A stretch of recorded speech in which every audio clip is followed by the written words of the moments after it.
Perkenalkan nama saya Putra Damai Sedalusu. Perkenalkan nama saya Kamoli dan saya Pandu Pertamain bin Mufa. Kami dari Sekolah SMA Negeri 1 Litio, kami kelas 12 MIPA 1. Saksikanlah hasil diskusi kami dari kelompok 7. Selamat menyaksikan. Hai, saya akan menjelaskan materi bagian E, pelanggaran terhadap orang yang memerlukan pertolongan, pasal 531. Kita perlu tahu bahwa bunyi pasal 531 berbunyi seperti barang siapa dengan sengaja melihat seseorang dalam keadaan sengsara atau nyawanya sedang terancam dan tidak memberi pertolongan tanpa selayaknya, menimbulkan bahaya bagi dirinya atau orang lain. Jika orang itu meninggal dengan pidana kurungan paling lama 3 bulan atau pidana denda paling banyak 4.500. Contohnya yaitu di mana seseorang yang nyawanya sedang terancam atau dipukuli oleh preman atau kecelakaan dan orang sekitar melihat dan menyaksikan saja karena rasa takut dan meninggalkan korban tersebut. Yang seharusnya kita lakukan jika terjadi kecelakaan di jalan atau dimanapun dan terlihat dalam keadaan bahaya, sudah seharusnya kita wajib beri pertolongan pertama bagi korban yang tulus dan ikhlas. Pertolongan pertama ini yaitu ke-1, periksa sekitar sebelum menolong korban. Kedua, pastikan korban tidak dikerumuni. Ketiga, periksa kondisi korban. 4, cek jalur pernapasan. 5, kompresi dada untuk bantuan pernapasan. 6, cek kondisi luka. Ke-7, menghentikan pendarahan. Terima kasih. Halo semuanya, hari ini saya akan melanjutkan materinya yaitu pelanggaran kesusilaan pasal 532 dan 547, yaitu tindakan atau hal yang termasuk pelanggaran kesusilaan menurut pasal 532 dan 547, yaitu 1. Menyanyikan lagu-lagu, mengadakan pidato dan membuat tulisan atau gambar yang melanggar kesusilaan yang dilakukan di muka umum. Contohnya yaitu melakukan menyanyikan lagu-lagu yang tidak sesuai dengan melanggar kesusilaan yang dilakukan atau yang tidak sesuai dengan di muka umum. Kedua yaitu secara terang-terangan mempertunjukkan sesuatu sarana untuk mencegah kehamilan maupun secara terang-terangan atau tanpa diminta menawarkan ataupun secara terang-terangan atau dengan menyerahkan tulisan tanpa diminta menunjuk sebagai bisa didapat sarana atau perantaran atau disenten yang sedemikian itu. Tiga yaitu secara terang-terangan mempertunjukkan sesuatu sarana untuk menggugurkan kandungan maupun secara terang-terangan atau tanpa diminta dan menawarkan ataupun secara terang-terangan atau dengan menyerahkan tulisan tanpa diminta menunjuk sebagai bisa didapat sarana atau perantaran yang demikian itu. 4 itu terang dalam keadaan mabuk berada di jalan umum. 5 di luar kantin tentara menjual atau memberikan minuman keras atau arak kepada anggota angkatan bersenjata di bawah pangkat letnan atau kepada istrinya, anak atau pelayan. 6. Penjual atau wakilnya menjual minuman keras yang di dalam menjalankan pekerjaan memberikan atau menjual minuman keras atau arak kepada seorang anak di bawah umur 16 tahun. 7. Menyediakan secara cuma-cuma minuman keras atau arak dan atau menjanjikan sebagai hadiah pada kesempatan diadakan pesta keramaian untuk umum dan pertunjukan rakyat atau diselenggarakan arak-arakan untuk umum.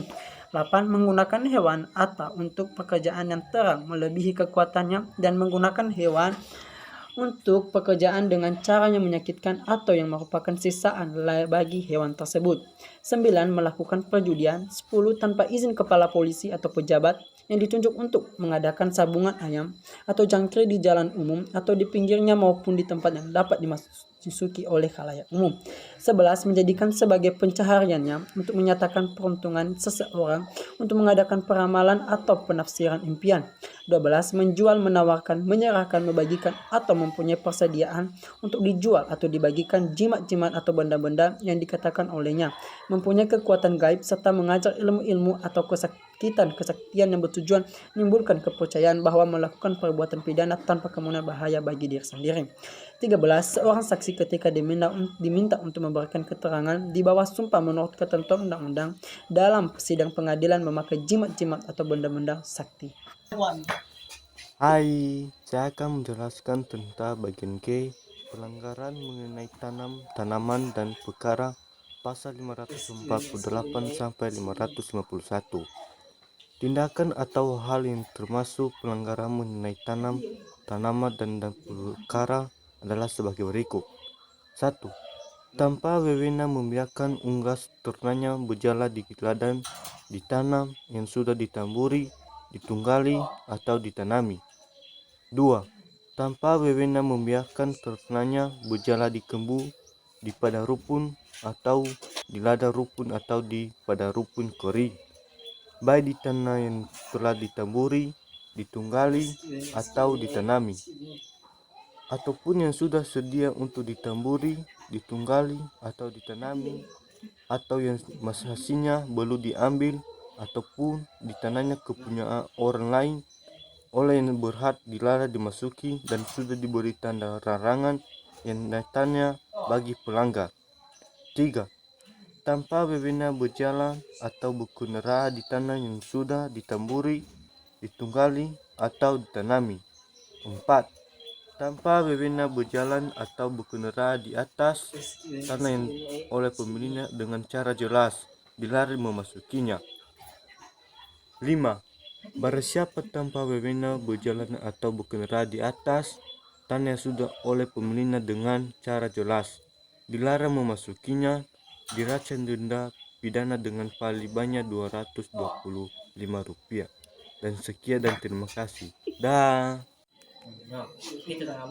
Semuanya, saya akan melanjutkan bagian H yaitu pelanggaran jabatan pasal 552 dan 559, yaitu 1. Seorang pejabat yang berwenang mengeluarkan salinan atau petikan putusan pengadilan jika mengeluarkan salinan atau petikan demikian itu sebelum putusan ditandatangani sebagaimana mestinya. 2. Seorang bekas pejabat yang tanpa izin penguasa yang berwenang menahan surat-surat jabatan.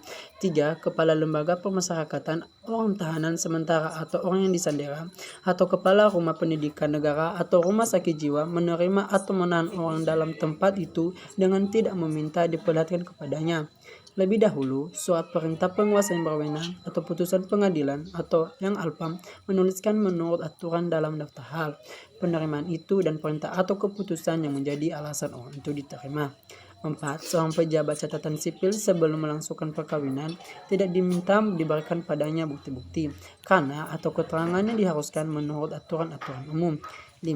Seorang pejabat catatan sipil yang tidak berlawanan dengan ketentuan aturan-aturan umum mengenai register atau akta catatan sipil mengenai tata cara sebelumnya, perkawinan atau pelaksanaan perkawinan dan tidak memasukkan suatu akta dalam register atau menuliskan suatu akta di atas kertas lepas. Oke, kasih demikian.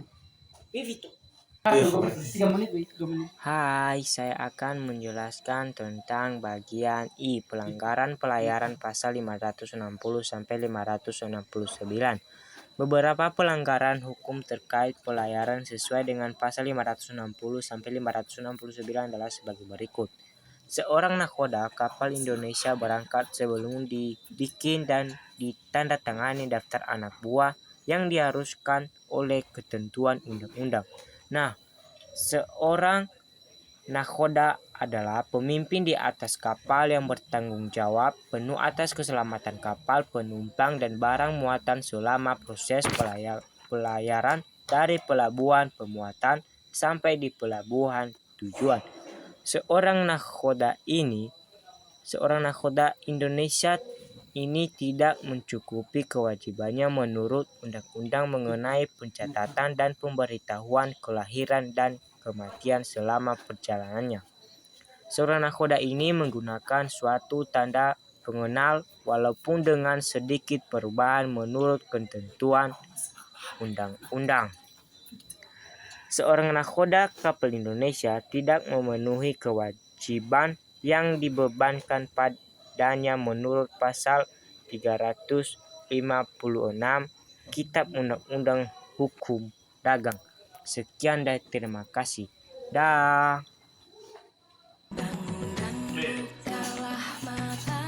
Demikian hasil proses kami dari Kawah Jujur kami ucapkan terima kasih.